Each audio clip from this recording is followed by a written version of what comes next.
Hey, tonight we're diving into one of history's most fearsome disease outbreaks, a mysterious and terrifying plague that swept across Europe in 1495. Before you get comfortable, take a moment to like the video and subscribe, but only if you genuinely enjoy what I do here. And let me know in the comments where you're tuning in from and what time it is for you. It's always fascinating to see who's joining us from around the world. Now, dim the lights, maybe turn on a fan for that soft background hum, and let's ease into tonight's journey together.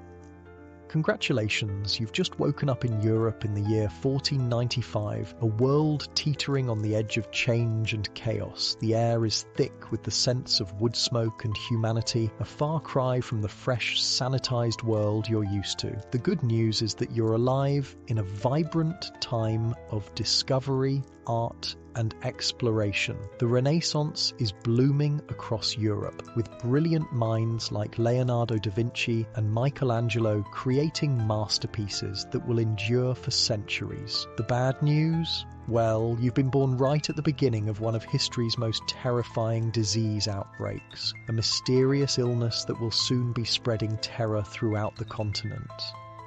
You've arrived in Naples, a bustling Italian port city. It's February 1495, and the French army led by King Charles VIII has just captured the city after a long siege. The soldiers are celebrating their victory, drinking wine imported from distant lands, carousing with local women and enjoying their moment of triumph. No one yet knows that something sinister is brewing among them, something that will soon cast a shadow across all of Europe. As you walk through the narrow streets of Naples, you notice the French soldiers everywhere. They're a motley group, not just Frenchmen, but mercenaries from all over Europe, Swiss pikemen, German landsknechts, Spanish swordsmen, and Italian crossbowmen. Charles VIII's army of 50,000 men is like a moving city, and they've brought their camp followers with them, cooks, servants, and prostitutes. The military victory has turned into a weeks-long celebration, with wine flowing freely and morals loosening by the hour. "Watch yourself around those soldiers," whispers a local woman selling bread as you pass by her stall. "They bring nothing but trouble." She spits on the ground for emphasis, then crosses herself. The locals are already growing weary of the occupying force, finding them crude and disrespectful. The soldiers seem healthy enough now, but soon some of them will develop strange sores that don't heal, followed by a rash across their bodies, bone-deep pain, and eventually, for many, disfigurement and death. What's brewing here will soon be called the French disease by the Italians, though other countries will name it after their enemies or neighbours: the Neapolitan disease, the Spanish disease, the Polish disease, depending on who they wish to blame. It's the outbreak of what we now know as syphilis, though that name won't be coined until 1530 by the Italian physician Girolamo Fracastoro. You've arrived at a pivotal moment in medical history. For centuries, scholars will debate whether Columbus and his crew brought this disease back from the Americas in 1493, or whether it had always existed in Europe in some form. The archaeological evidence from skeleton 1216, found at the Hull Friary site in England, suggests the disease may have been in Europe long before Columbus, perhaps as far back as the 1300s. But something has changed. Either a new strain has emerged, or an old disease has mutated into something more virulent and deadly. You decide to find lodging at a modest inn near the harbour, where sailors and merchants gather to exchange news from distant lands. The innkeeper, a stout man with a perpetual sheen of sweat on his forehead, shows you to a small room. It's basic, just a straw mattress on a wooden frame, a small table with a candle, and a chamber pot in the corner, but it's clean enough by medieval standards, which isn't saying much. "Food served below when the bell rings," he tells you. "We've got fresh fish today, brought in this morning. The French officers took most of it, but I saved some for paying guests." He gives you a conspiratorial wink. Later, in the common room downstairs, you find yourself seated near a group of sailors who claim to have sailed with Columbus on his voyages to the New World. They're telling tall tales of their adventures, each story more outlandish than the last. One of them, a weathered man with leathery skin and missing teeth, lowers his voice as he speaks. "There's something not right with some of the men who returned," he confides to the group. "Pedro, who was with us on the first voyage, he's got these sores that won't heal. Started on his private parts, you know?" He makes a crude gesture. "Now they're spreading, and the pain in his bones keeps him awake at night, screaming like a demon's got him." The others nod solemnly. Another adds, "I've heard of others like that. They say it's because they lay with the native women there." You listen carefully, realizing you're hearing first-hand accounts of what might be the earliest European cases of this new disease. Whether it truly came from the Americas or was already present in Europe, the connection to Columbus's voyages will become firmly established in the popular imagination.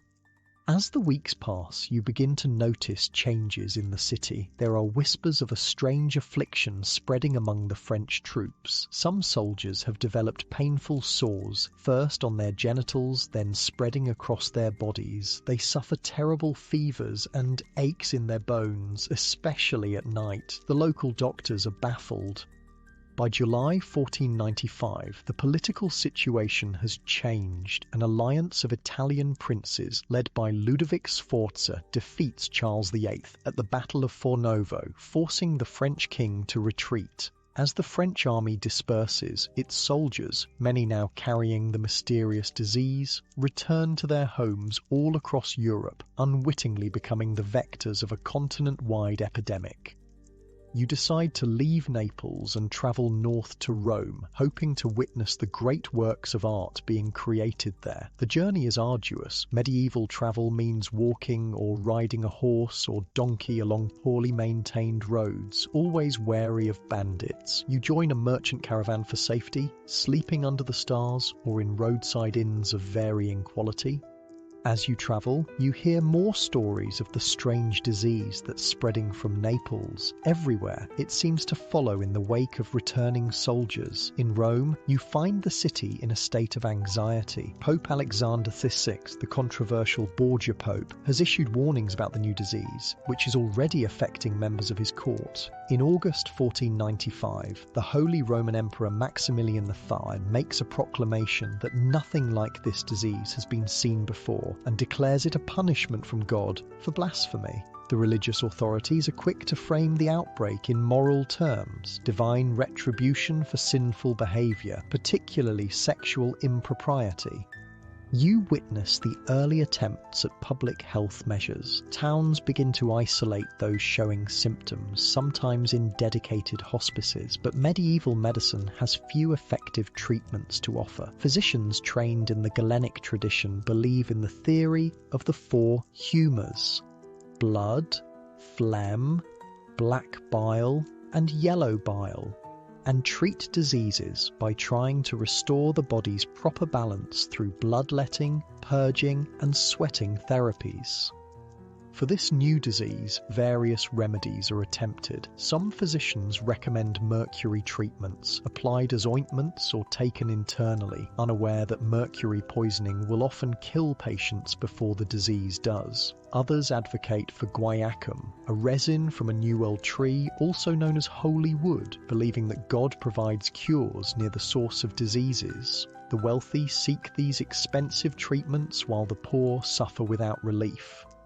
In the markets and public squares, you observe how quickly fear and stigma take hold. Those with visible symptoms are shunned. People whisper that it's a disease of the immoral, the sexually deviant, those who have sinned against God. Yet you notice that it affects people from all walks of life, from the common prostitute to the nobleman, from the soldier to the priest.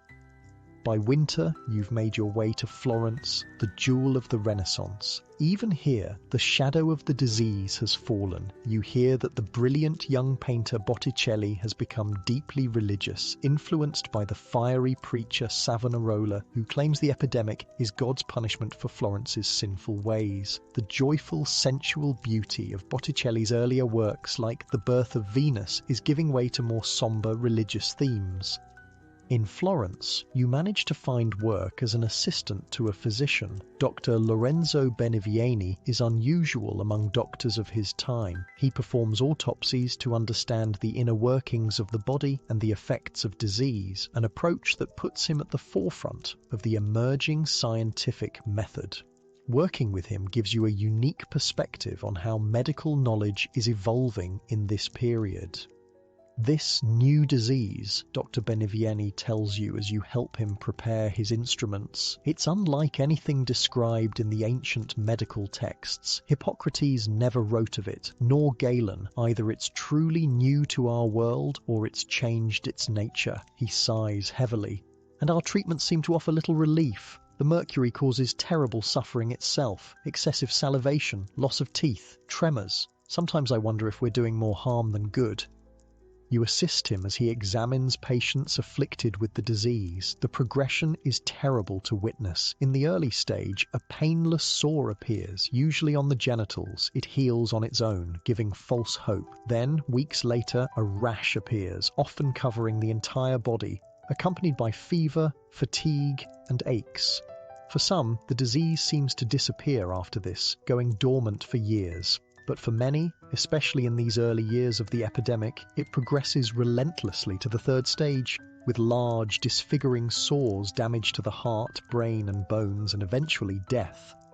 The disease seems to have a pattern, Dr. Benevieni observes, 3 stages with periods of apparent recovery between them. It's most deceptive. Through your work with the doctor, you learn about the social dimensions of the epidemic. The wealthy seek treatment in private, paying handsomely for discretion. The poor suffer publicly, often banished to the outskirts of towns. Religious authorities preach moral purity as prevention, while city governments struggle to contain the spread. As spring arrives in 1496, you hear news that the disease has now reached as far as Germany, France, Switzerland, and Holland. It travels along trade routes, following the paths of merchants, soldiers, and sailors. No corner of Europe seems safe from its reach. In the markets of Florence, you overhear conversations about the disease. Everyone has a theory about its origins and nature. It came from the New World, insists a spice merchant. Columbus's men brought it back with them. Nonsense, counters a wool trader.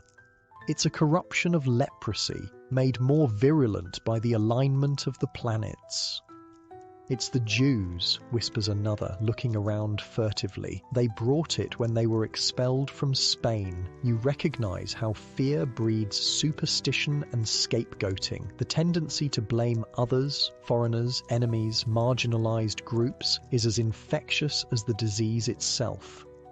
The year 1497 brings news that the epidemic has reached Britain and Scotland. By now, physicians across Europe are documenting the disease with increasing accuracy. In 1498, Joseph Grinpec, a German scholar, publishes one of the first detailed descriptions, writing that the disease is so cruel, so distressing, so appalling that until now nothing so horrifying, nothing more terrible or disgusting has ever been known on this earth. Working with Dr. Benevieni has given you insights into how medical knowledge evolves in response to new challenges. The epidemic is forcing physicians to question ancient authorities and trust their own observations. You're witnessing the early stirrings of what will eventually become the scientific revolution. By 1499, the disease has become endemic across Europe. Reports suggest it has reached Scandinavia, Hungary, Greece, Poland, and Russia. European voyagers have carried it as far as Calcutta in India. It seems no place is untouched.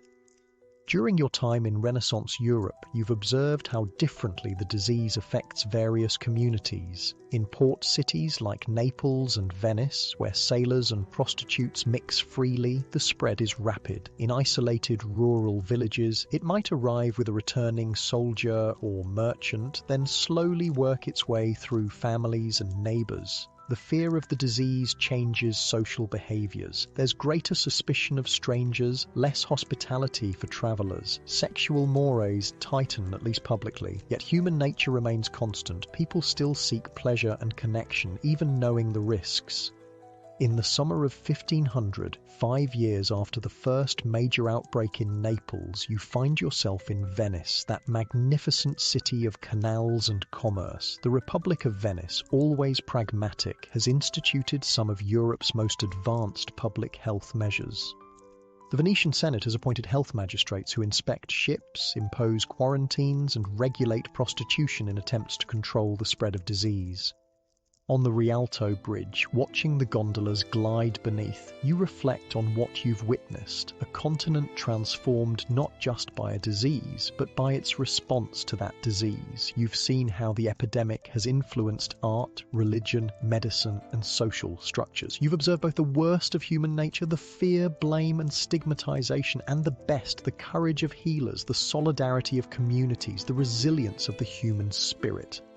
As night falls over the lagoon, the lamplighters move through the city, bringing points of brightness to the gathering darkness. It strikes you as an apt metaphor for the human response to any calamity, the determination to create light, to find understanding, to forge ahead, even in the most frightening circumstances. And so you settle in for the night in your rented room overlooking a small canal, listening to the gentle lapping of water against stone, pondering what the coming years will bring as Europe continues to grapple with this mysterious and frightening disease, unaware that it will remain a scourge for centuries to come, shaping history in ways both subtle and profound.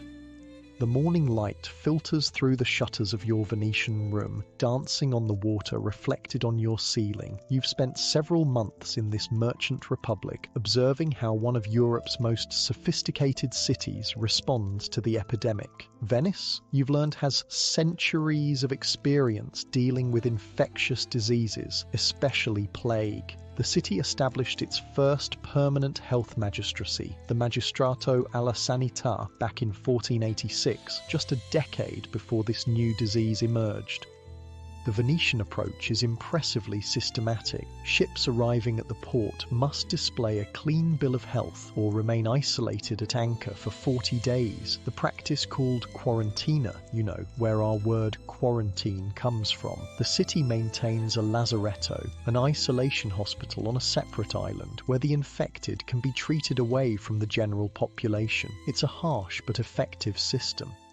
But even Venice's advanced public health measures can't fully contain the French disease, as many still call it. The city's famous courtesans, high-class prostitutes who are often educated, artistic women moving in elite circles, have been particularly affected both by the disease itself and by the new regulations attempting to control its spread. You've become acquainted with Veronica Franco, a young courtesan who is also a published poet. Unlike common prostitutes who work the street corners or brothels, courtesans like Veronica entertain wealthy merchants and noblemen in elegant apartments, providing intellectual conversation and artistic performances along with physical companionship.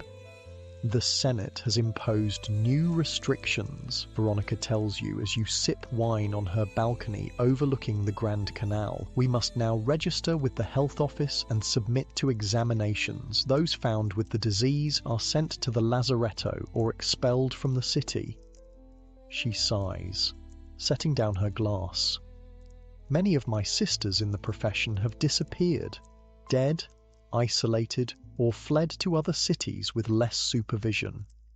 Veronica is fortunate to count several powerful senators among her patrons, protecting her from the worst of these measures, but she knows her position is precarious. The disease has changed everything, she says. Even when we appear healthy, we're viewed with greater suspicion. Some courtesans now provide only conversation and entertainment, refusing physical intimacy entirely.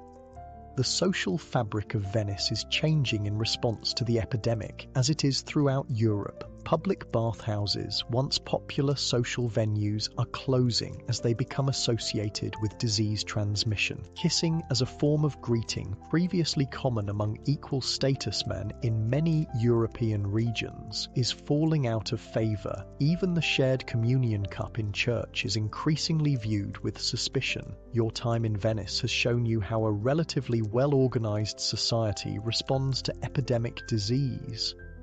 But you're curious about conditions elsewhere, so as autumn approaches, you decide to journey northward, crossing the Alps into the German territories of the Holy Roman Empire. The journey is arduous. You join a merchant caravan traveling to the great trading city of Augsburg, crossing mountain passes while the weather still permits. The Alpine crossing is breathtaking. Towering peaks, verdant valleys, clear mountain streams, but also dangerous. The narrow paths cling to mountain sides, sometimes barely wide enough for the pack horses. At night, you sleep in rustic mountain hostels or under the stars when no shelter is available. Your fellow travelers are a diverse group. Italian merchants carrying silks and spices to northern markets, German craftsmen returning home after studying in Italian workshops, pilgrims returning from Rome, and a handful of students traveling between universities. Around the campfire each night, conversation inevitably turns to the epidemic sweeping Europe. In Milan, they're saying it's a punishment for the French invasion, says a silk merchant from Florence, God's judgment on Charles and his armies. Then why are the rest of us suffering, counters a German silversmith. In Nuremberg, even children are showing signs of the disease. What sin could they have committed? A student from the University of Padua who has been studying medicine offers a different perspective. My professors say it's a corruption of the humours caused by an unfavourable alignment of the planets, particularly Saturn. They're debating whether it's a new disease entirely or a more virulent form of leprosy or elephantiasis. You listen to these theories, reflecting on how humans struggle to make sense of calamity, grasping for explanations that fit their understanding of the world. The religious see divine punishment, the educated look to classical medical theories and astrology, the xenophobic blame foreigners or marginalized groups. Few have the tools or perspective to understand the true nature of infectious disease. After nearly 2 weeks of travel, your caravan descends from the mountains into the rolling countryside of southern Germany. The landscape is a patchwork of forests, fields, and small villages clustered around the spires of parish churches. Autumn has painted the forests in brilliant oranges and golds, a stark contrast to the more subtle palette of the Italian landscape you've left behind. You reach Augsburg as the first snow flurries announce winter's approach. This wealthy imperial free city is a centre of banking and commerce, home to powerful merchant families like the Fuggers and Welsers who finance kings and emperors. Its wide streets and substantial stone buildings speak of prosperity and order, but even here the shadow of the epidemic looms. Outside the city gates you pass a newly established hospice for those suffering from the French disease. The afflicted sit or lie in the weak autumn sunshine, their faces and bodies marked by the characteristic sores. Some call out for alms as you pass. Within the city, you find lodging at an inn catering to merchants and travellers. The innkeeper, Herr Müller, is a voluble man eager to share the local news and gossip. As he shows you to your room, considerably more comfortable than most of your recent accommodations, with a feather bed and small hearth, he explains the city's response to the epidemic. The city council has banned those with the disease from public bathhouses and barbershops, he tells you. The Guild of Surgeons has been tasked with examining suspected cases. Those found infected must wear a special marking on their clothes and stay out of taverns and markets.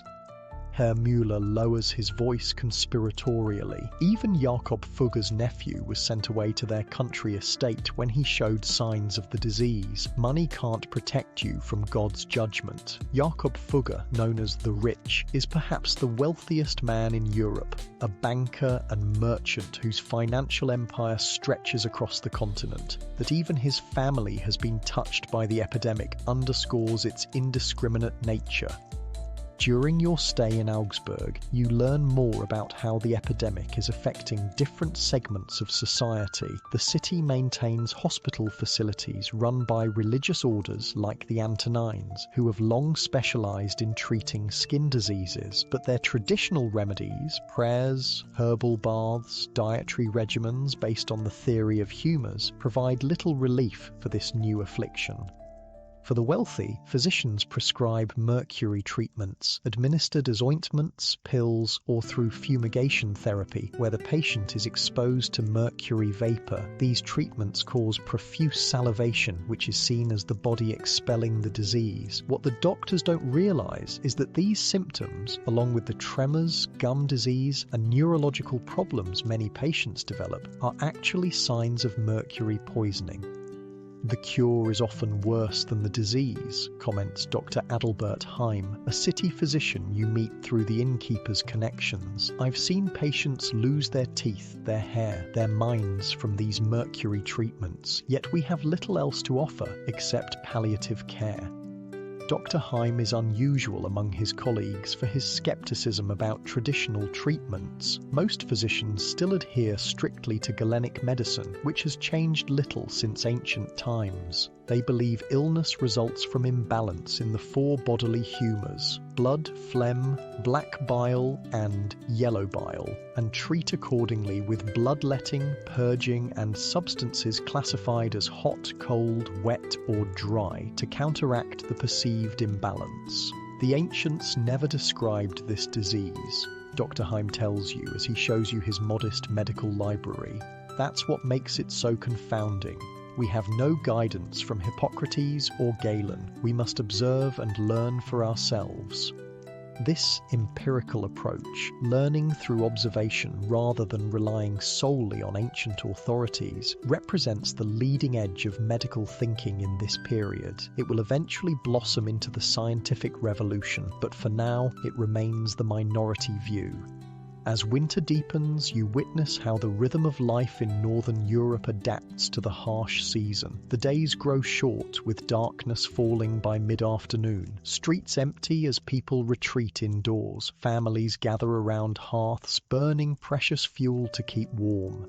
The fortunate have stores of food to last until spring: salted meat, dried fish, root vegetables, and preserved fruits. The poor subsist on dark bread and whatever they can afford at the increasingly expensive winter markets. Despite the cold, life continues. The Christmas season brings processions and mystery plays depicting biblical stories. Guilds compete to present the most impressive pageants. For a time, the festivities provide a welcome distraction from the epidemic's shadow. But as January's deep freeze grips the city, you notice how the disease seems to recede somewhat. Fewer new cases appear, and some victims experience temporary improvement. Dr. Heim has an interesting theory about this. It seems the disease, like many fevers, waxes and wanes with the seasons, he explains. Perhaps the cold inhibits its spread or strength, or perhaps when people gather less often in public, there are fewer opportunities for contagion. His insight is remarkable for the time, an early understanding of what we now know as disease seasonality and the role of social contact in transmission. But without a framework for understanding germs or infection, such observations remain isolated insights rather than building blocks of a comprehensive theory. During your winter in Augsburg, you become acquainted with different social classes and their experiences of the epidemic. The patrician families like the Fuggers live in large stone houses with private wells and privy chambers, allowing them to maintain better hygiene than commoners. When illness strikes, they can retreat to country estates away from urban contagion. They have access to physicians and expensive treatments, however ineffective these might be. Guild masters, the skilled craftsmen who form the backbone of the city's economy, live more modestly but still enjoy considerable comforts. Their workshops and homes are often combined in the same building, with family members and apprentices living and working together. This proximity means that when one falls ill, others often follow. Journeymen and labourers inhabit rented rooms or simple dwellings in less desirable parts of the city. They rely on public wells for water and public bathhouses for bathing, both potential vectors for disease. When sick, they might receive charity care from religious institutions, but often must continue working as long as physically possible, having no other means of support. The poorest, beggars, day labourers, and the growing population of displaced rural people seeking opportunity in cities suffer most acutely. Living in overcrowded conditions with poor nutrition and sanitation, they are especially vulnerable to all diseases, including the new epidemic. By spring of 1501, you've spent nearly a year in Augsburg, observing its response to the continuing epidemic. The initial panic has subsided into a grim acceptance as the disease becomes endemic rather than epidemic, a persistent feature of life rather than a novel crisis. People adapt, developing social customs and public health measures to minimize risk while continuing necessary activities. As the snow melts and travel becomes easier, you decide to journey onward to the university town of Heidelberg, where scholars are documenting the disease with increasing precision. You join a merchant convoy traveling along the river routes through the heart of German-speaking lands. The countryside you pass through bears the marks of both prosperity and hardship. Well-tended fields surround substantial villages, but you also see abandoned farmsteads and uncultivated land. The previous decades have brought increasing social tensions, peasant revolts, religious dissent, economic pressures from changing trade patterns. The epidemic is but one of many challenges facing the common people of Europe. In the villages where your convoy stops for the night, you observe how rural communities are affected by the disease. The spread is slower than in crowded cities, but when it arrives, it often moves through family groups. You hear stories of entire households afflicted, with no one well enough to tend crops or animals. The rural understanding of the disease differs somewhat from urban perspectives. Village healers, often women with knowledge of traditional herbal remedies, offer treatments based on local plants, guaiacum wood when available, but more often native herbs like sassafras, sarsaparilla, and burdock, believed to purify the blood. Some of these may actually have mild anti-inflammatory or immune-supporting properties, providing modest relief even as their theoretical basis remains misunderstood. Religious responses are particularly strong in rural areas. Processions, special masses, and pilgrimages to local shrines seek divine intervention against the epidemic. Some villages revive older pre-Christian practices alongside Christian observances, hanging protective herbs over doorways, burying symbolic objects at field boundaries, observing specific taboos believed to ward off illness. As your journey continues, you pass through increasingly prosperous lands along the Rhine River. Vineyards climb the hillsides, producing the famous Rhine wines exported throughout Europe. Castles perch on strategic heights, home to the minor nobility who control local territories. River traffic is constant, barges laden with goods moving between major trading centres. At one riverside inn, you meet a group of students returning to Heidelberg after the winter break. They're eager to share the latest medical discussions from the university, where physicians are carefully documenting the progression and symptoms of the disease.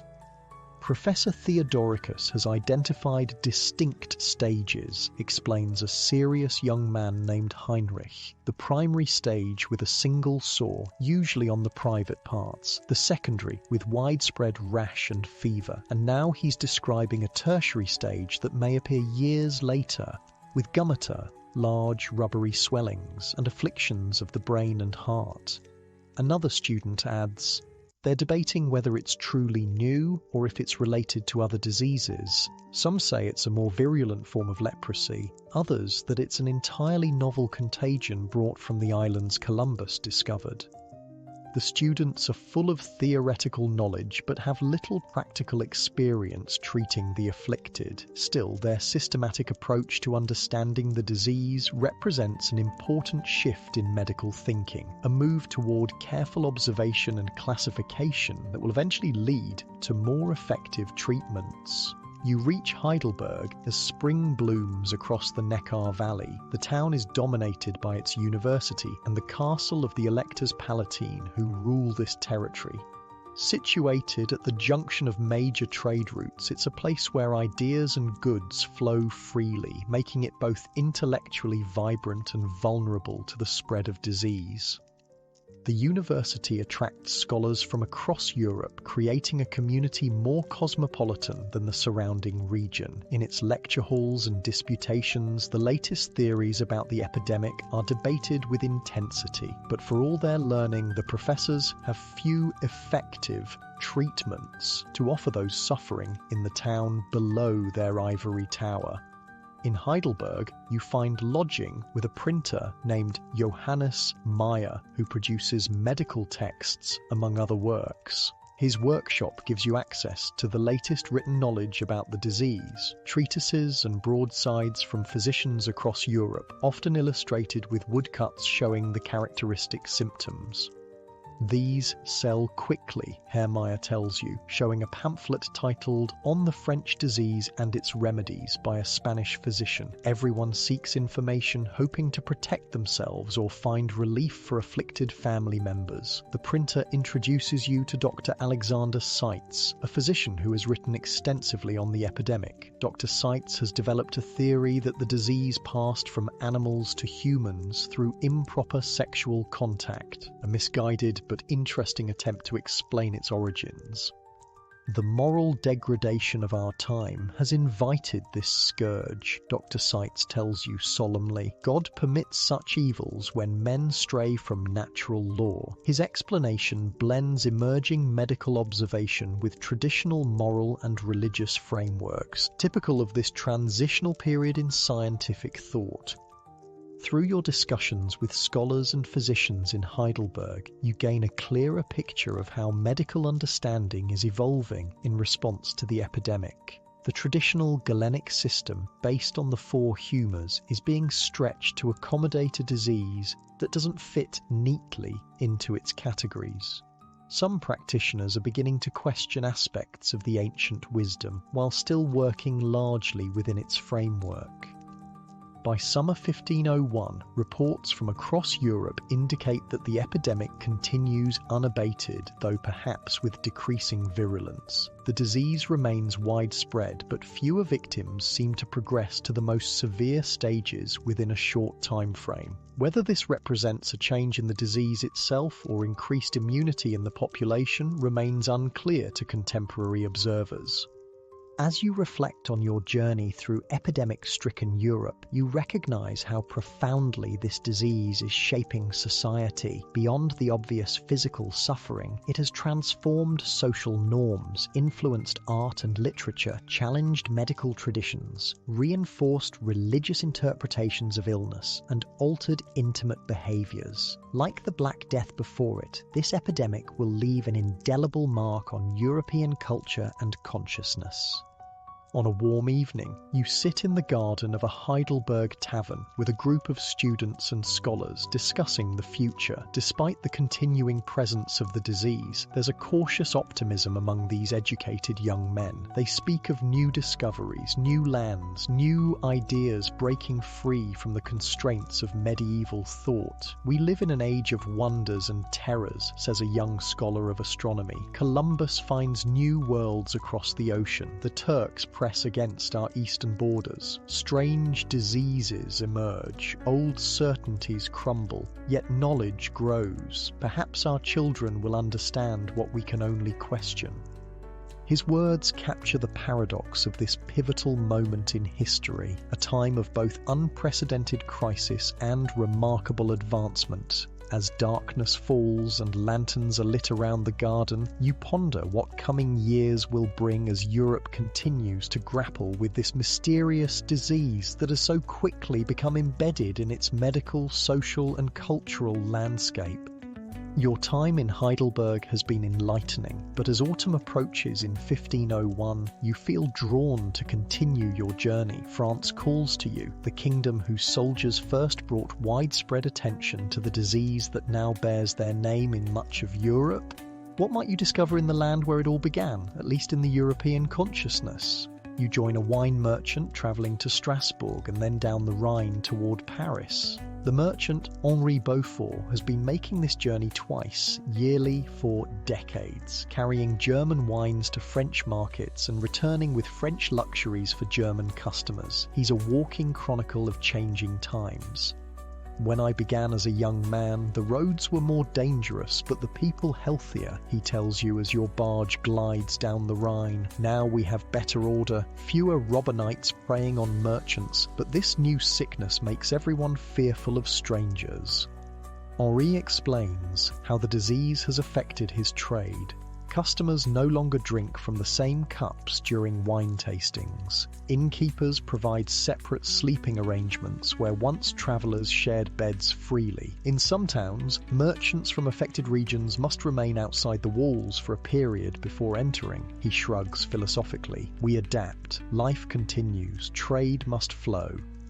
The journey to Paris takes nearly 3 weeks, following rivers where possible and roads where necessary. Along the way, Henri points out changes in architecture, dress, and customs as you cross from German to French territories. Language shifts gradually, with local dialects often more different from each other than the official tongues of distant courts. You pass through villages devastated by the 100 Years' War, only recently ended. Some are still rebuilding after decades of conflict between England and France. Others remain abandoned, reclaimed by forest and field. The common people have endured much in recent generations. War, famine, plague, and now this new disease. Their resilience is remarkable. In smaller settlements, you observe how rural communities cope with the epidemic. Without access to physicians or apothecaries, they rely on traditional healers, often wise women with knowledge of herbal remedies passed down through generations. These healers use local plants like burdock, dandelion, and nettles to make infusions and poultices. They can't cure the disease, but sometimes provide temporary relief from symptoms. "My grandmother taught me to treat the sores with a paste made from comfrey root," one village healer tells you when you express interest in her methods. "It soothes the pain and helps them dry. For the fevers, we use willow bark tea. For the aches in the bones, a hot compress of mustard seed." Her pragmatic approach focuses on symptom relief rather than theoretical causes. Religious practices offer another response to the epidemic. In one village, you witness a procession honouring St. Roch, patron saint of plague and infectious disease. Villagers carry candles and relics through the streets, stopping at homes where the sick lie suffering. Priests offer blessings and last rites. Despite the limited physical benefit, these rituals provide psychological comfort and maintain community solidarity in the face of suffering.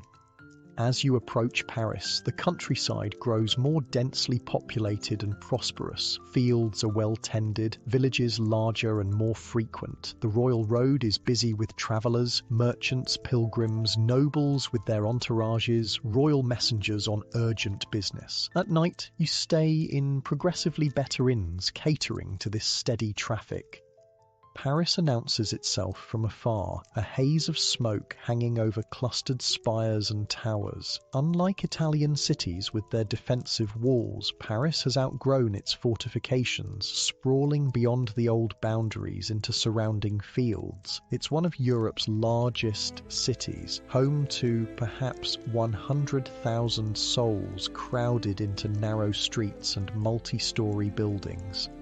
You part ways with Henri, who is headed to the wine merchants' quarter, and find lodging near the University of Paris. The Latin Quarter, as it's known, buzzes with students and scholars speaking the international language of learning. Booksellers, copyists, and stationers cluster around the university, supplying the tools of intellectual trade. Taverns overflow with young men arguing philosophy, theology, and increasingly medicine. The University of Paris has long been one of Europe's great centres of medical learning. Its faculty physicians, trained in Galenic tradition, are among the most respected in Christendom, yet they, like their counterparts across Europe, have been humbled by this new disease that defies their classical understanding. You make the acquaintance of a medical student named Jean-Claude, who offers to show you the Hôtel Dieu, Paris's ancient hospital near Notre Dame Cathedral. Founded centuries ago by the church, it provides care for the poor and indigent, relying on the labour of nuns and the charity of the wealthy. The Hôtel Dieu is a sobering sight. Long wards house dozens of patients, often with 2 or 3 to a bed. The air is thick with the smells of sickness, unwashed bodies and herbal remedies. Nuns move efficiently between beds, offering food, drink and basic care. Physicians make rounds once daily, examining patients briefly and prescribing treatments based on humoral theory, bloodletting for those deemed too hot and wet, warming substances for those too cold and dry. They've set aside a separate ward for those with the French disease, Jean-Claude tells you, pointing to a doorway from which a nun emerges carrying soiled linens. Too many cases to ignore, though the masters still debate whether it's truly new or just a virulent form of leprosy. Later, over wine in a student tavern, Jean-Claude explains the current medical thinking at the university. The faculty is divided. The traditionalists insist Galen's system can explain all diseases. They see the French disease as a corruption of the humours caused by an unfavourable celestial alignment and perhaps bad air. But some younger physicians argue it's something entirely new, requiring new approaches. He lowers his voice. There's growing interest in the methods used by barber surgeons and empirics. Mercury treatments, guaiacum decoctions, even cauterization of the initial sores. Methods the learned physicians once dismissed as crude are now being studied, if quietly. This tension between traditional medical authority and practical innovation reflects broader currents in European thought. The Renaissance revival of classical learning paradoxically created both reverence for ancient knowledge and tools to challenge it. As you've witnessed throughout your journey, this epidemic is accelerating that process, forcing practical innovation even while theoretical frameworks lag behind. During your stay in Paris, you explore the city's response to the epidemic at various social levels. The royal court under Louis XV has been touched by the disease. Rumours suggest several courtiers have been quietly sent to country estates to recover or die out of public view. The king's physicians recommend preventative measures, moderate living, avoidance of excessive food and drink, limited sexual contact, and regular bathing in herb-infused water. The nobility and wealthy merchants can afford private care and the most expensive treatments. An apothecary near the fashionable Marais district shows you his stock of exotic remedies, guaiacum wood imported at great expense from the New World, mercury preparations, herbal compounds, with ingredients from as far as China and India. These cost more than a labourer might earn in months, accessible only to the privileged few.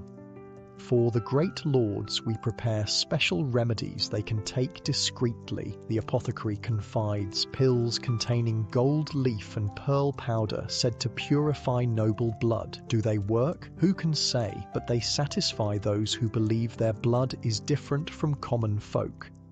The middle classes, guild masters, prosperous merchants, university graduates seek treatment from licensed physicians and reputable apothecaries. They can afford mercury treatments and some imported remedies, though often in less elaborate formulations than the nobility receive. They follow physician recommendations about diet, bathing and lifestyle, having both the knowledge and means to modify their behaviours. The working poor rely on barber surgeons who are more affordable than physicians. These practitioners have limited formal education but substantial practical experience. They lance sores, apply topical remedies, perform bloodletting and administer mercury treatments in less refined forms. Their approach is hands-on and results-oriented, with little concern for theoretical explanations.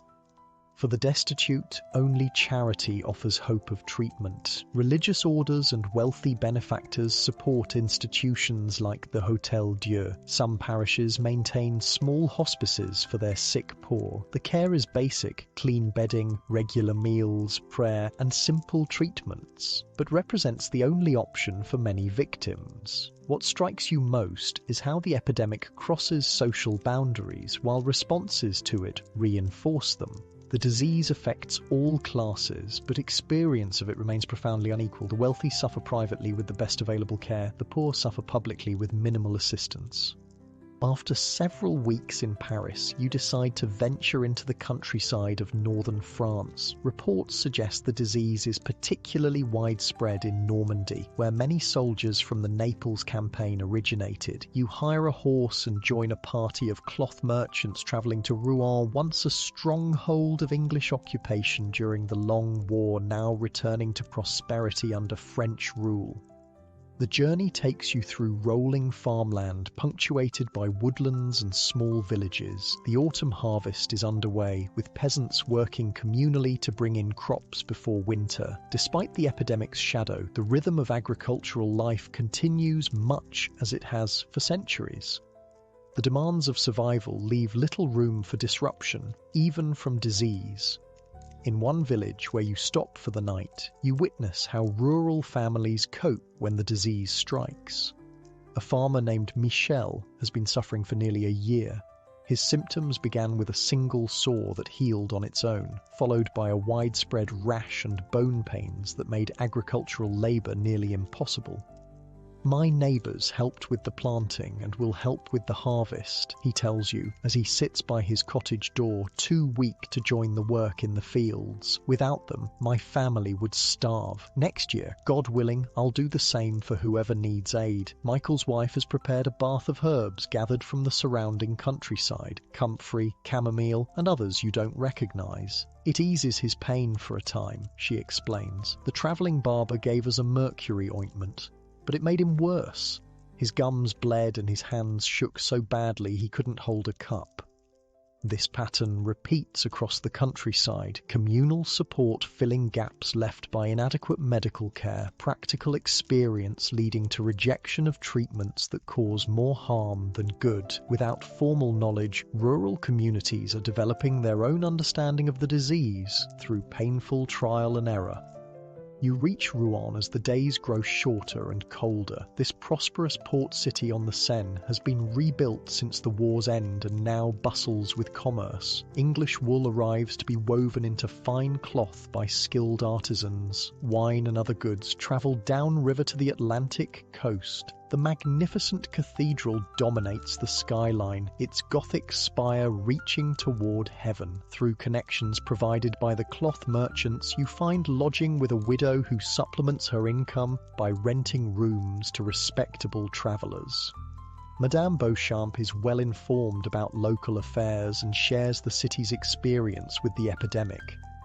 When the first cases appeared 6 years ago, there was panic, she tells you as she serves a simple but hearty beef stew. People blamed the returning soldiers, especially those who'd been in Naples. Some were driven from their homes, denied their livelihoods. The bishop had to preach against this cruelty, reminding the congregation that Christ called us to care for the sick, not shun them.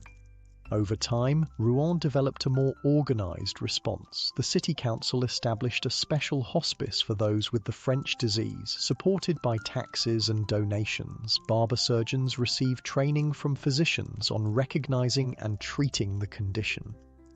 Public bathhouses are regularly inspected and required to change water between customers.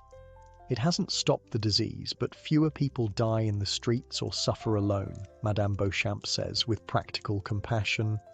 And the fear has lessened. We've learned to live with this affliction as we've lived with others before it. During your stay in Rouen, you observe how the epidemic has influenced artistic expression. In the cathedral, a new stained glass window depicts Job, the biblical figure whose suffering from painful sores has made him a patron saint for those with skin diseases. Local painters incorporate symbolic references to the epidemic in religious works. Angels with flaming swords representing divine punishment, saints offering protection to the afflicted.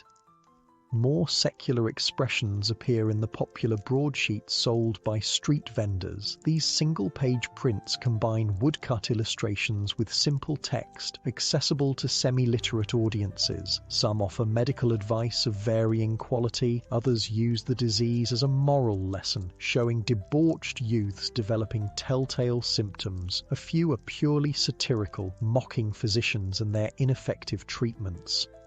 You also notice changes in social customs. People greet each other with slight bows rather than embraces or kisses. Communal drinking vessels have disappeared from taverns, replaced by individual cups. Young couples are chaperoned more strictly, and parents investigate potential marriage partners with increasing thoroughness. The shadow of the disease has made intimacy itself suspect. As winter sets in, you decide to remain in Rouen until spring makes travel easier. You find work with a printer who produces medical texts, using your experiences to help edit a compendium of treatments for the French disease. The position offers insight into how medical knowledge circulates and evolves in response to practical outcomes. The printer, Guillaume Desmoulins, explains the market for such works. Physicians buy them to compare their observations with colleagues across Europe. Barber surgeons and apothecaries seek practical instructions. Even some educated lay people purchase them, hoping to treat family members or themselves without the expense of a physician.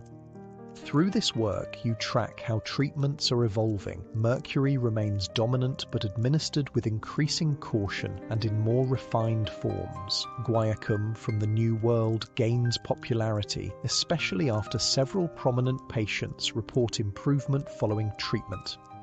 Various herbal decoctions, sarsaparilla, sassafras, China root, are gaining advocates, particularly for relieving pain and secondary symptoms. The most interesting reports come from physicians who combine approaches, Guillaume tells you. Those who use mercury more sparingly, alternating with herbal remedies and careful attention to diet. They claim better results than those who rely on a single method.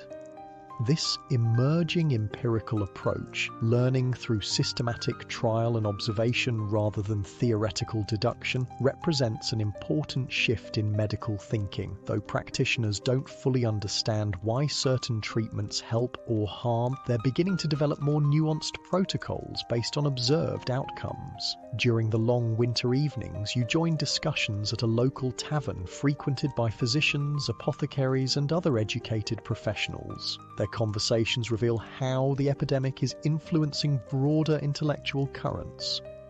The ancients described many diseases with remarkable accuracy, argues an older physician trained at Montpellier, yet none matches this French disease precisely. Either it's truly new, which challenges the notion that all important knowledge was known to the ancients, or they knew it by another name, which means we've misunderstood their texts.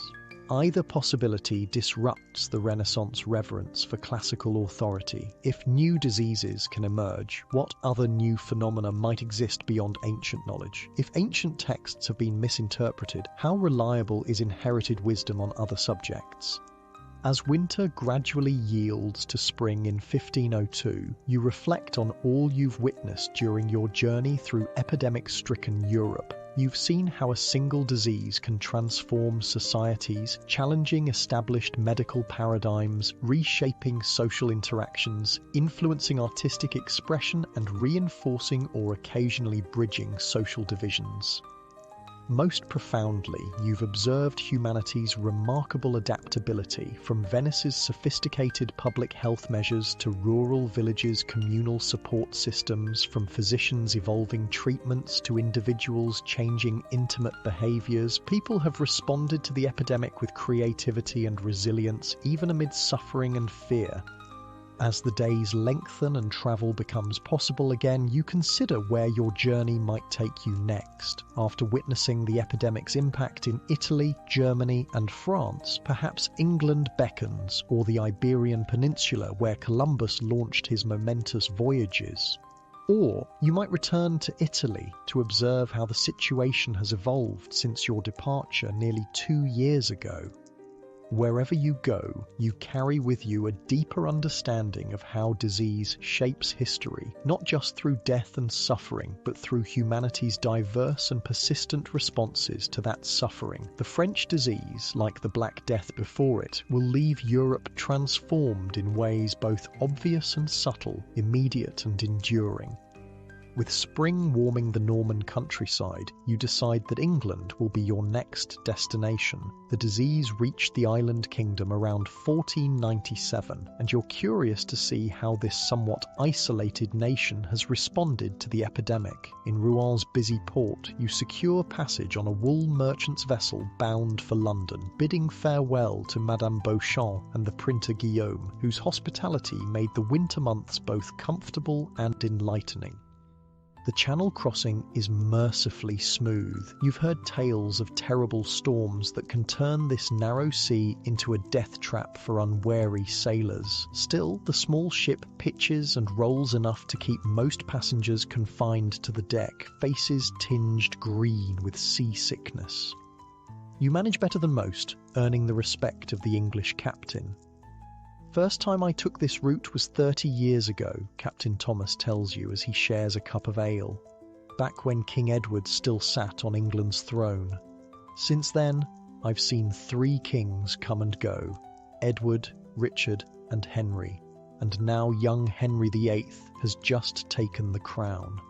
He shakes his head at the swift passage of time.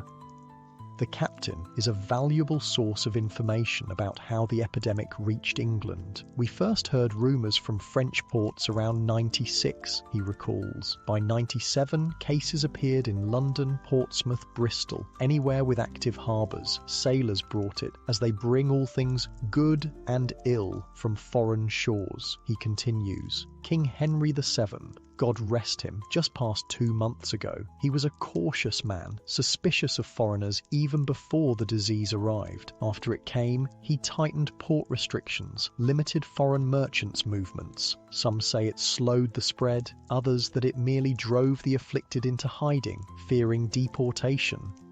As your ship enters the Thames estuary, the landscape unfolds, green marshes giving way to increasingly dense settlement as you approach the city. London announces itself with a forest of ship masts, then the imposing tower and the singular dome of St. Paul's Cathedral. Hundreds of small boats dart across the river like water insects, carrying people and goods between shores.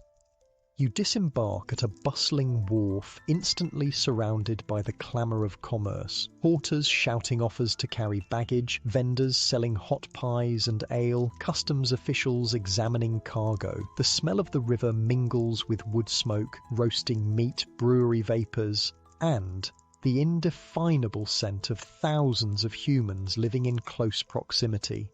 England feels both familiar and foreign after your time on the continent. The language shares roots with German but sounds entirely different. Architecture shows Norman influences but with distinctive English elements. Fashion seems a season or two behind Paris, with slight variations that mark it as uniquely English. Through Captain Thomas's recommendation, you find lodging at the Tabard Inn in Southwark, across the river from the city proper. This ancient establishment is known for hosting pilgrims travelling to Canterbury, immortalised in Chaucer's famous tales written a century earlier. The innkeeper, Master Baxter, is a third-generation host full of stories about famous guests and London's changing fortunes. My grandfather welcomed Chaucer himself, he boasts, though you suspect the timeline doesn't quite support this claim. And my father saw Jack Cade's rebellion come right past our door. Me, I've seen the sweating sickness take thousands, and now this French pox making its rounds. Master Baxter proves a valuable guide to London's response to the epidemic. The city's governance is complex. The Crown, the City Corporation, the parishes and the guilds all hold overlapping authority. This creates a patchwork approach to public health, less centralised than Venice's systematic measures but more organised than rural responses you've witnessed. The mayor ordered examinations of bathhouses and stews, Master Baxter explains, using the English term for brothels. Many were closed, especially here in Southwark, where the Bishop of Winchester licensed them for centuries. The city physicians advised against shared cups and bedding. Some parishes established special almshouses for their afflicted poor. You learn that London, unlike some continental cities, has no designated hospital for those with the French pox. Instead, existing institutions, St Bartholomew's, St Thomas's, and various parish infirmaries, have adapted to accommodate the growing number of cases. Treatment varies depending on a patient's means and connections. Over the coming days, you explore London's medical landscape. Through a letter of introduction from Guillaume the printer, you meet Dr. Thomas Lineker, one of England's most prominent physicians. Recently returned from Italy, where he studied at Padua, Lineker represents the new Renaissance learning taking root in England. Our medical knowledge lags behind Italy's, he admits as he shows you his impressive library. But we're advancing quickly. I've translated several Greek medical texts previously unavailable in England. King Henry VIII has shown interest in establishing a college of physicians to regulate practice and raise standards. Dr. Lineker's approach to the French pox reflects his humanist education. We must return to original Hippocratic principles, careful observation, detailed case histories, attention to environmental factors. The Arab commentators and medieval schoolmen obscured much of this wisdom.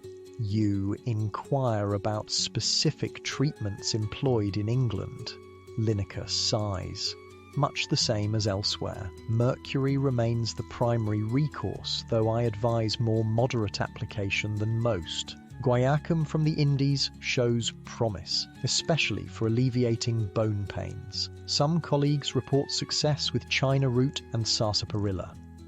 More revealing is Lineker's candid assessment of mercury's limitations. I've documented numerous cases where the treatment causes worse symptoms than the disease: excessive salivation, tremors, loss of teeth, confusion. Yet patients demand it, believing stronger reactions indicate more effective medicine. It's difficult to persuade them otherwise. This tension between patient expectations and physician observations highlights the challenges of medical progress.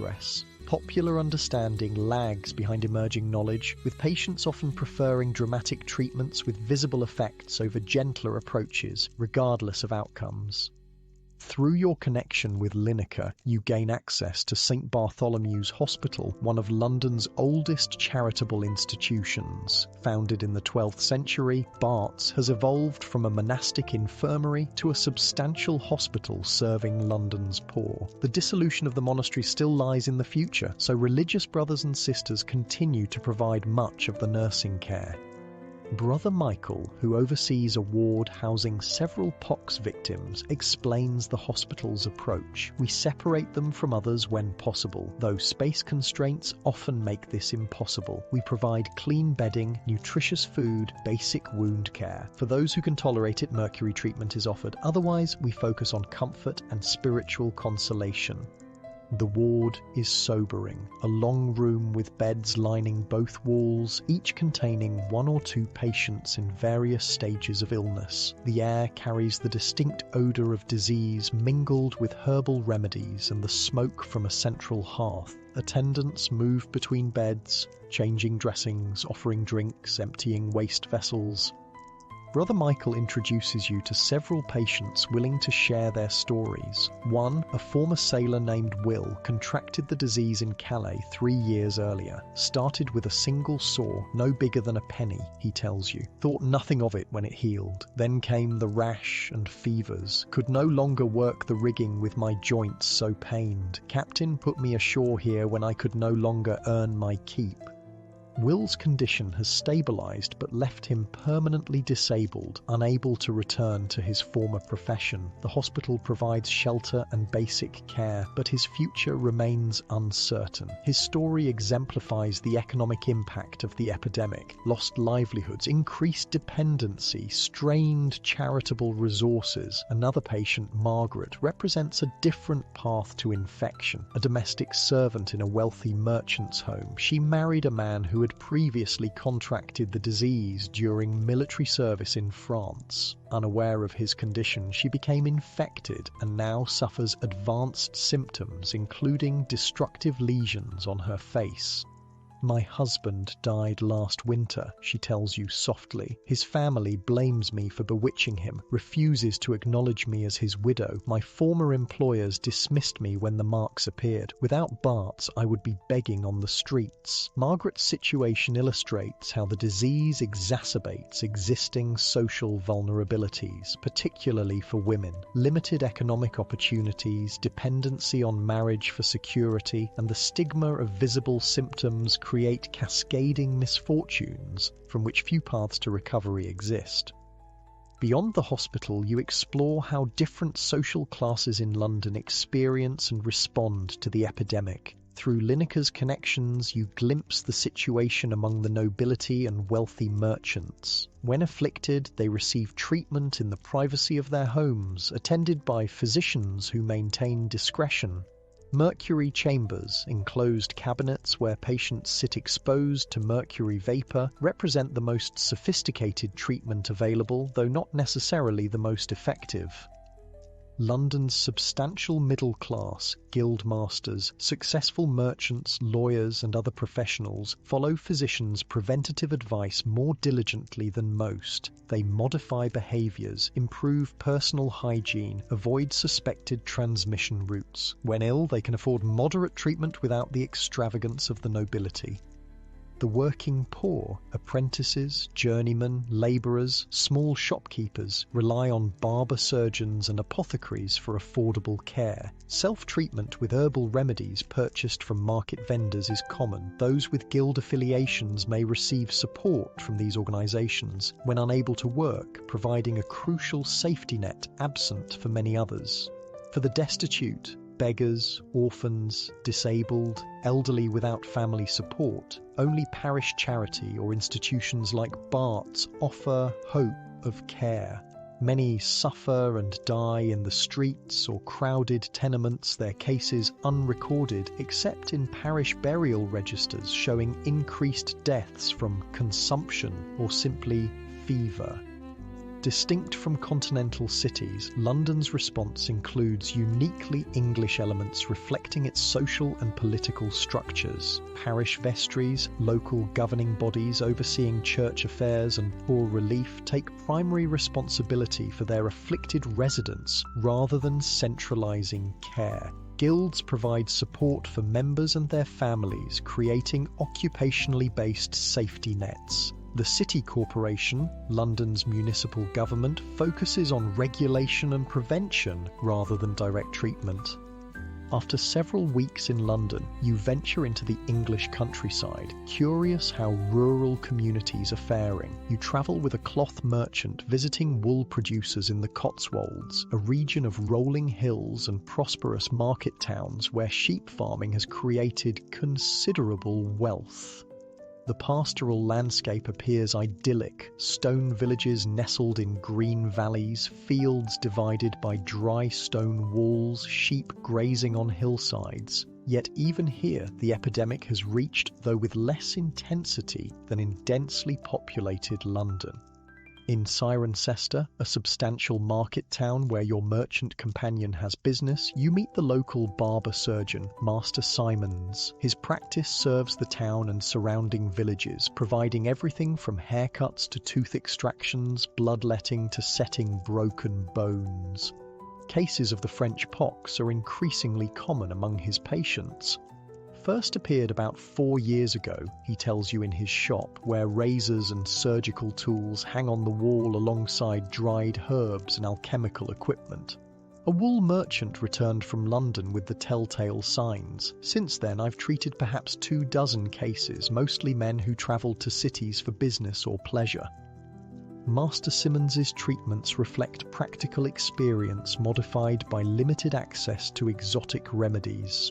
Mercury I use sparingly, too easy to poison the patient. I prefer a salve of my own devising for the sores containing comfrey and honey for the bone pains, willow bark decoction. When available, I incorporate guaiacum, but supplies are limited and costly here. His pragmatic approach, free from rigid adherence to medical theory, sometimes achieves better outcomes than more learned physicians' treatments. Several of his patients have maintained their livelihoods despite the disease, adapting when symptoms flare rather than succumbing to debilitating mercury poisoning. Through Master Simons, you meet local families affected by the epidemic. The Coopers, John, a wheelwright, his wife Anne, and their 3 surviving children, demonstrate the disease's impact on family structures. John contracted the pox in Oxford 2 years earlier and unwittingly infected Anne. Their youngest child, born after infection, shows signs of congenital transmission, curved leg bones and notched teeth. We manage as we can, Anne tells you as she continues her household tasks, despite visible discomfort. Neighbours help when John's hands pain him too much for fine work. The older children have learned to assist with tasks beyond their years. We pray for strength and endure. The Cooper family exemplifies the quiet suffering in countless households across Europe, where the disease disrupts livelihoods, strains relationships, and alters children's futures. Unlike urban victims who might access institutional care, rural families largely cope through extended family networks and community support, continuing productive work whenever possible. In the village church, you notice a new fresco depicting St. Fiacre, traditionally associated with healing skin diseases. The priest, Father Thomas, explains that veneration of particular healing saints has increased since the epidemic began. People seek heavenly intercession when earthly remedies fail. St. Fiacre, St. Job, St. Roch all receive more prayers and offerings than before.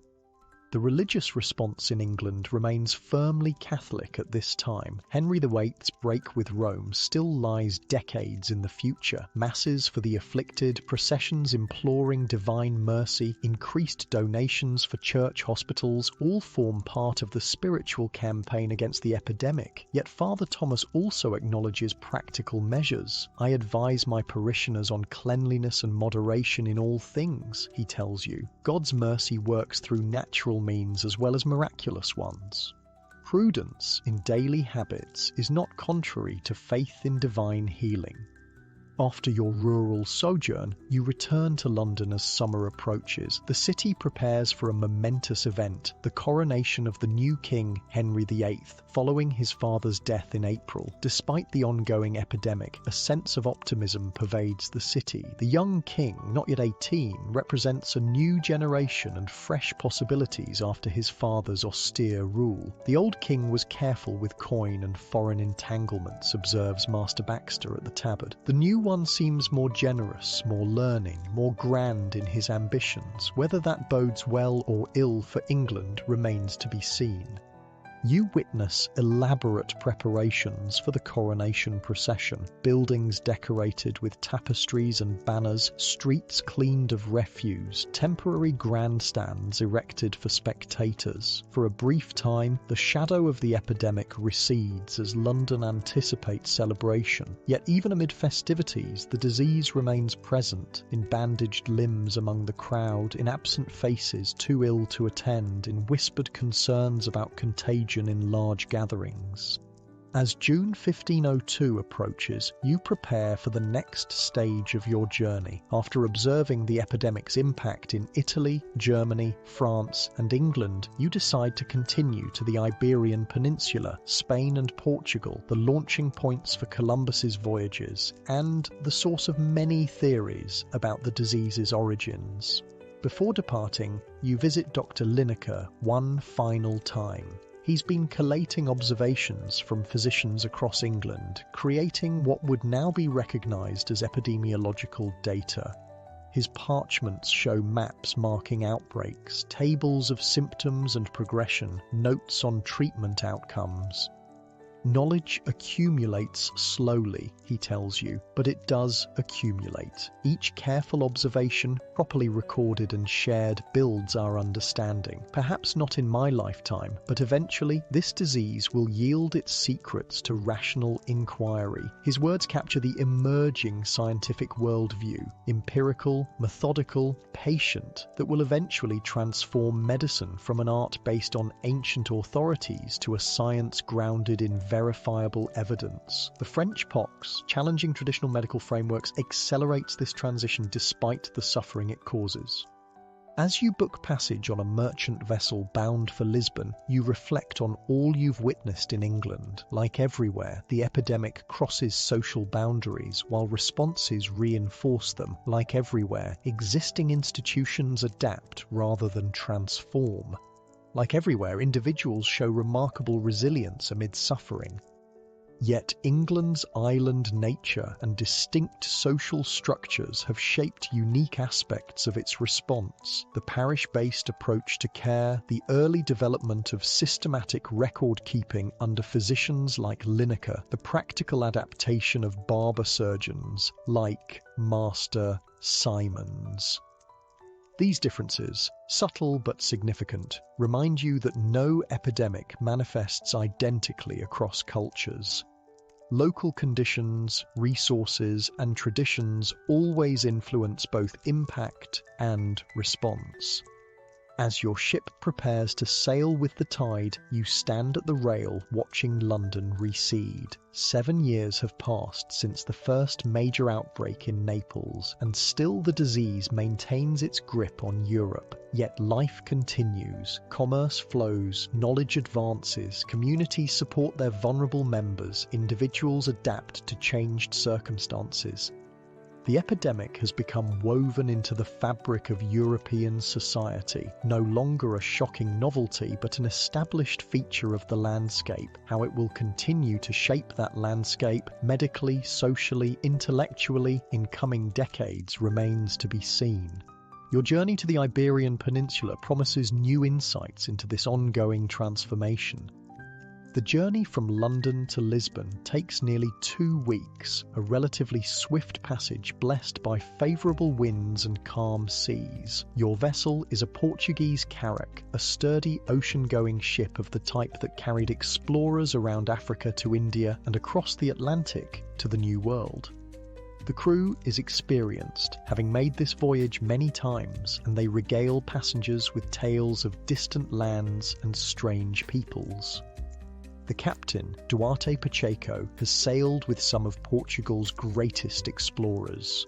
"I was with Bartolomeu Dias when we rounded the Cape of Good Hope," he tells you proudly, "and I've spoken with men who accompanied Vasco da Gama to India. The world is opening before us, revealing wonders beyond imagination." You inquire whether he knew Columbus or any who sailed with him. The captain's expression sours slightly. "Columbus sought Portuguese patronage first, before turning to Spain. Our king rejected his proposal, wisely, I think, as his calculations of Earth's circumference were wildly mistaken. He found land where he expected India, but it was mere fortune that prevented his expedition's failure." This Portuguese perspective on Columbus, somewhat dismissive, emphasizing his errors while acknowledging his luck, contrasts with the reverential treatment he often receives in Spain and Italy. It reminds you how history appears differently depending on who tells the story. As your ship approaches the Iberian coast, the landscape transforms from the green fields of northern Europe to the more arid, golden hills of the south. The light is different here, clearer, more intense, casting sharper shadows. The air carries unfamiliar scents, unfamiliar herbs, different cooking spices, the distinctive fragrance of cork oak and olive groves. Lisbon reveals itself dramatically as your ship enters the Tagus estuary, a city of white buildings climbing hills above the sparkling river, crowned by the imposing Castelo de São Jorge. The harbour buzzes with unprecedented activity as ships arrive from and depart for Portuguese outposts in Africa, India and Brazil, carrying spices, gold, exotic woods and other treasures that have made Portugal suddenly wealthy and powerful. As you disembark, the vibrant multinational character of Lisbon becomes immediately apparent. Portuguese sailors mingle with African labourers, Jewish merchants. Despite official expulsion, many remain by converting, at least outwardly, Moorish craftsmen and visitors from throughout Europe and beyond. The streets ring with multiple languages, and market stalls display goods from 4 continents. You find lodging in the Alfama district, the oldest part of the city, where narrow, winding streets climb the hillside. Your host, Senora Cardoso, is a widow who supports herself by renting rooms to respectable travellers. Her late husband was a carpenter who worked on ships for the East India trade, and their modest home contains curiosities he brought back. Carved ivory from Africa, patterned textiles from India, exotic shells from distant shores. Senora Cardoso proves an invaluable guide to Lisbon's experience with the French disease, which Portuguese physicians were among the first to connect with Columbus's voyages. It appeared here around 1496, she tells you, first among sailors and those who frequented the waterfront taverns and brothels. Many blamed it on our African and Indian ventures, but soon the connection to the Spanish discoveries across the Atlantic became widely accepted. The Portuguese response to the epidemic has been influenced by the nation's trading empire and historical circumstances. As a seafaring power with colonial outposts, Portugal has greater exposure to diverse diseases but also access to potential remedies from around the world. The Reconquista, the centuries-long Christian reconquest of the Iberian Peninsula from Islamic rule, only concluded in 1492, leaving behind a multicultural medical tradition incorporating European, Islamic and Jewish knowledge. Through Senora Cardoso's connections, you meet Dr. João Rodrigues, a physician trained at the University of Coimbra, who has treated numerous cases of the disease among Lisbon's elite. He receives you in his consulting room, where shelves hold jars of medicinal substances from around the Portuguese Empire, herbs from Brazil, minerals from Africa, botanical preparations from India. What makes Portuguese medicine distinct is our global perspective, he explains. While physicians in Paris or London rely primarily on European and Mediterranean pharmacopoeia, we incorporate remedies from Africa, India, and now the Americas. This broader arsenal offers more options for treating novel diseases. Dr. Rodrigues describes Portugal's early adoption of guaiacum wood from the New World as a treatment. Our ships began bringing it directly from Brazil around 1498, earlier than most European nations received it. This gave us considerable experience with its effects. It seems to provide relief for many patients, particularly for the bone pains and skin lesions, though it rarely affects a complete cure. More interesting is his integration of traditional remedies from Africa and India into treatment protocols. From our West African territories, we've obtained herbs that indigenous healers use for similar symptoms. From India, compounds based on herbs like turmeric and neem show promise in reducing inflammation. We don't fully understand how these work, but careful observation confirms beneficial effects in many cases. This pragmatic, globally informed approach represents the cutting edge of Renaissance medicine, willing to experiment with diverse traditions while beginning to apply systematic observation to evaluate outcomes. The Portuguese maritime empire, bringing together medical knowledge from 4 continents, creates unique conditions for such innovation. You inquire about the disease's prevalence and perception in Portugal, Dr. Rodriguez sighs. It remains widespread, affecting all social classes. Initially, there was much stigma and blaming of foreigners, Africans, Jews, Spanish sailors. But as respected figures, even members of noble families, developed symptoms, public discourse became more measured. He continues, our proximity to Spain, where the connection to Columbus's voyages was first proposed, meant this explanation gained early acceptance here. Whether accurate or not, it shifted blame to distant shores rather than local scapegoats, which perhaps reduced some social strife. During your time in Lisbon, you observe both similarities and differences in how various social groups experience the epidemic compared to other European nations. The nobility and wealthy merchants, as elsewhere, receive private treatment and can afford expensive imported remedies. What's distinctive is their early access to New World treatments like guaiacum and sarsaparilla through Portugal's direct trading connections.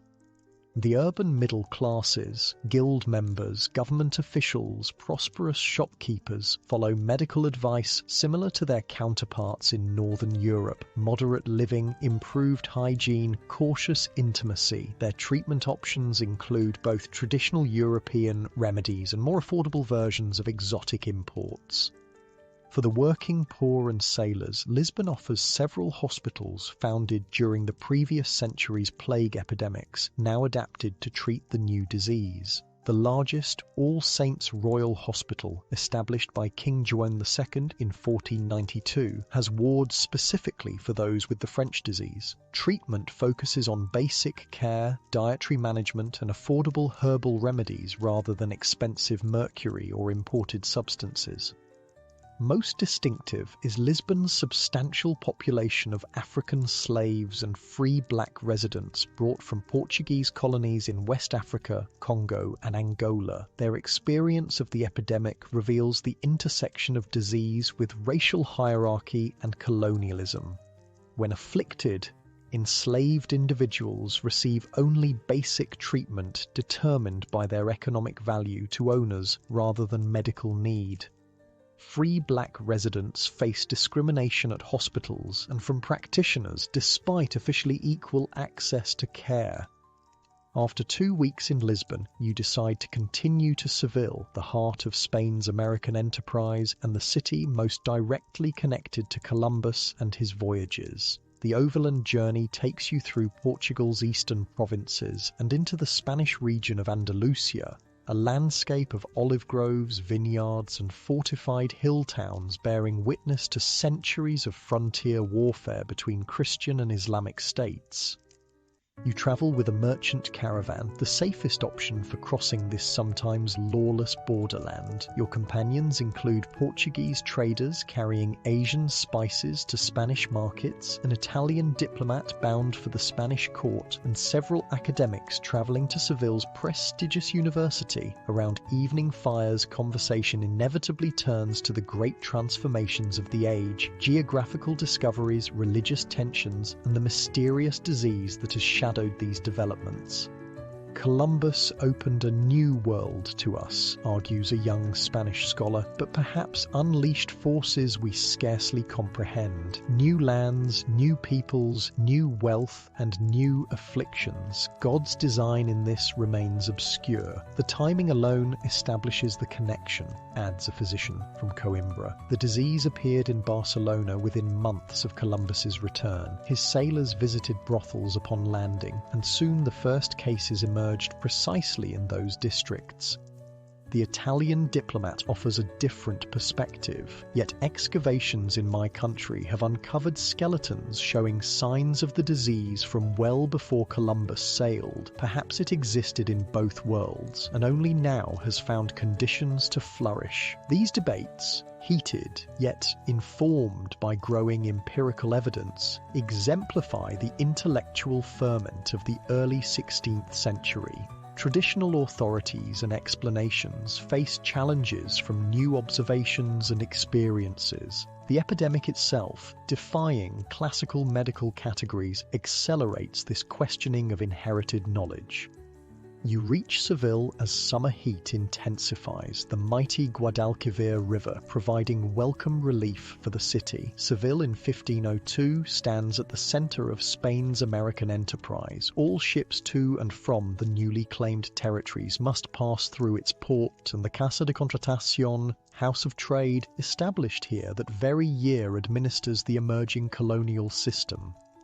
The city hums with activity related to the American ventures. Shipyards construct vessels for Atlantic crossings. Warehouses store goods bound for colonies and treasures returned from them. Officials process documentation for passengers and cargo. Adventurers seek backers for expeditions. Indigenous people brought back by explorers often forcibly draw curious crowds.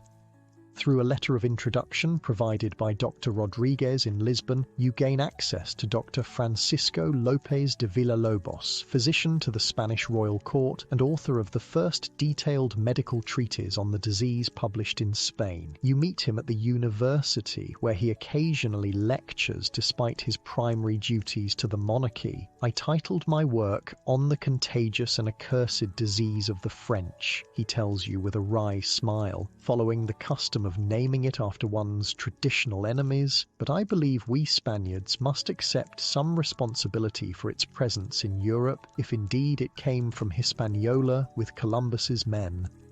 Dr. Villalobos represents the finest medical thinking of Renaissance Spain, combining traditional Galenic training with humanist learning and practical observation. His treatise, published in 1498, provided the first comprehensive clinical description of the disease in Spanish, including detailed observations of its progression through distinct stages.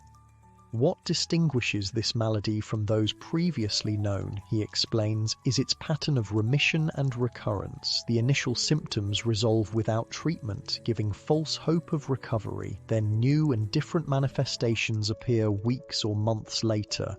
This pattern confounded our understanding until we began recording detailed case histories over extended periods. You inquire about treatments employed in Spain, where proximity to the source of guaiacum might provide advantages. Dr. Villalobos sighs. Guaiacum has indeed been our primary recourse, especially after mercury showed such dangerous effects. But while it alleviates symptoms for many patients, few experience complete recovery. Some physicians now combine approaches, moderate mercury treatments alternating with guaiacum decoctions and dietary regimens. Most valuable is his perspective on Columbus's role in the epidemic. I have interviewed several physicians who treated Columbus's crew upon their return. They confirm that some sailors developed symptoms consistent with the disease shortly after reaching Spain. Whether they contracted it in the Indies or carried it there from Spain remains debated. He continues, Columbus himself suffered from a painful progressive illness in his later years that some believe was the French disease, though others attribute it to gout or arthritis. He died 4 years ago, his great discovery having brought him more grief than glory in the end. During your time in Seville, you gain access to documents and persons connected directly to Columbus's voyages. At the Casa de Contratación, newly established archives contain logs, correspondence, and official reports from the earliest expeditions. Though carefully guarded as state secrets, your connections with Dr. Villalobos allow limited access to these materials. The logs mention health problems among crew members during and after the voyages, though descriptions are often vague. More revealing are personal letters from participants seeking medical care after their return, describing symptoms clearly recognizable as the French disease.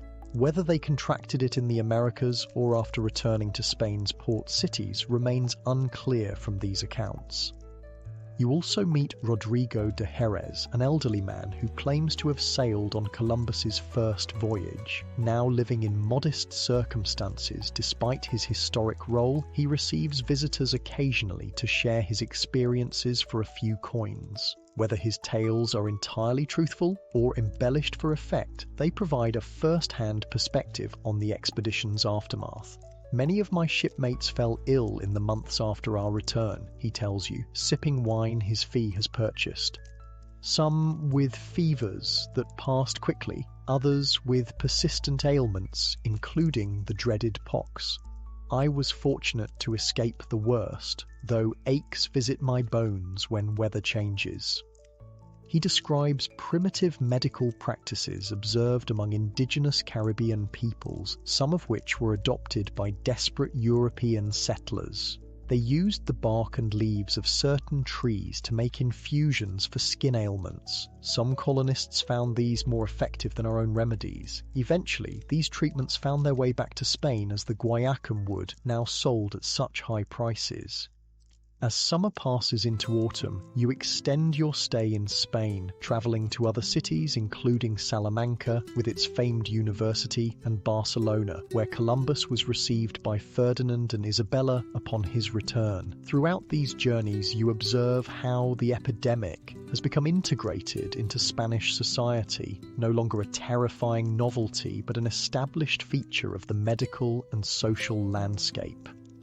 By 1502, 7 years after the first major European outbreak, the disease has transformed from acute epidemic to chronic endemic presence. The initial panic has subsided, replaced by systematic adaptation. Medical protocols, though still largely ineffective, have become standardized. Social responses, from hospital wards to preventive regulations, have been institutionalized. Religious interpretations have evolved from seeing the disease as unprecedented divine punishment to incorporating it into existing frameworks of sin and redemption. As winter approaches, you prepare for your return journey, having travelled through much of Western Europe, observing the epidemic's impact and evolving responses. Your experiences in the Iberian Peninsula have provided crucial perspective on the disease's possible origins and earliest European manifestations, complementing observations from Italy, Germany, France, and England. Before departing, you visit the magnificent Seville Cathedral, where Columbus's son Diego will eventually be entombed, though Columbus himself will be buried in Valladolid, then moved multiple times in death as in life. The massive structure, still under construction after replacing a mosque demolished following the Christian reconquest, symbolizes the transformative era you've witnessed, a world simultaneously expanding through exploration and contracting through shared afflictions. The journey home gives you time to reflect on all you've observed about how societies respond to epidemic disease. Certain patterns have emerged consistently across diverse cultures and systems. Initially, communities react with fear, seeking to identify causes and assign blame, usually to marginalized groups or external enemies. This scapegoating provides psychological comfort but hinders effective response. As understanding grows, practical adaptations develop. Modified social behaviors, public health measures, treatment protocols. These evolve through trial and error, gradually improving outcomes even without theoretical understanding of disease mechanisms. Social hierarchies shape both vulnerability to disease and access to care. The privileged suffer less, not from biological immunity, but from superior resources, conditions, and treatment options. The vulnerable suffer disproportionately, their afflictions often less visible in historical records. Religious and moral frameworks initially interpret new diseases as divine punishment, often for sexual transgressions. Over time, these harsh judgments typically soften as respected community members are affected and practical care becomes more organized. Medical understanding advances through empirical observation, challenging traditional authorities. Epidemic diseases that defy classical explanations accelerate this process, pushing practitioners toward evidence-based approaches. Throughout, human resilience manifests in countless adaptations. Communities supporting afflicted members, practitioners developing new treatments, individuals modifying behaviors to reduce risk while maintaining necessary activities.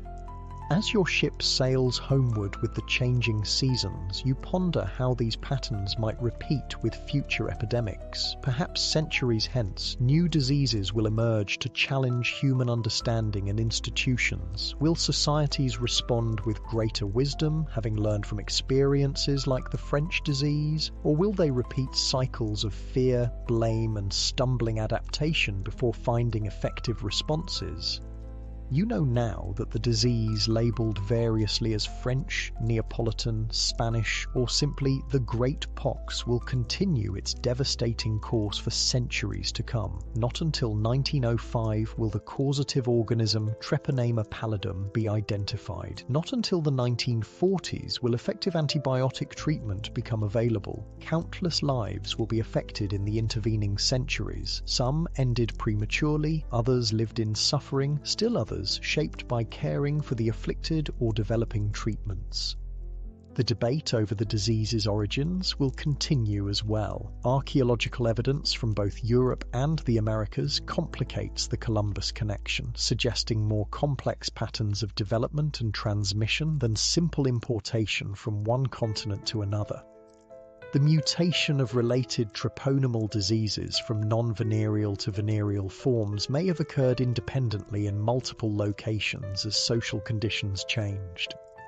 What remains clear from both historical accounts and modern understanding is how profoundly epidemic diseases shape human societies, not just through direct suffering and death, but through transformed social relations, institutional responses, medical developments, and cultural expressions. The French disease permanently altered European perspectives on sexuality, approaches to public health, development of hospitals, and countless other social dimensions.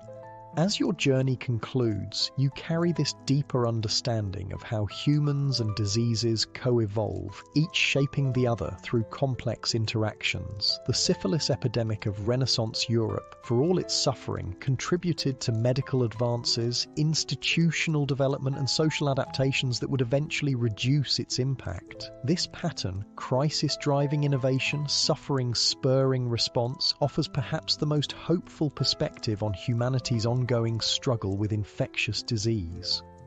The story of any epidemic is ultimately the story of human vulnerability and resilience, our bodies susceptible to invisible organisms, our societies capable of remarkable adaptation. From the French disease of 1495 to modern outbreaks, this fundamental dynamic remains constant. We are simultaneously fragile biological beings and creators of knowledge and institutions that expand our collective capacity to survive and thrive despite that fragility. This tension between human vulnerability and human ingenuity continues to define our relationship with disease. As we face new epidemics, we draw on accumulated knowledge and institutional memory from past crises, yet often repeat historical patterns of initial denial, scapegoating, and unequal impact before developing effective responses. Understanding this history doesn't prevent all future suffering, but it does illuminate paths toward more rapid and equitable adaptation.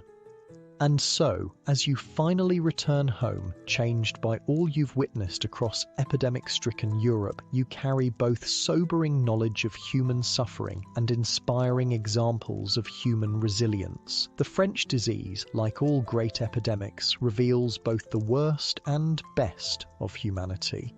Our capacity for fear, blame, and cruelty, alongside our capacity for care, adaptation, and healing. This complex legacy continues to shape our world today, visible to those who know where to look for its lingering influences.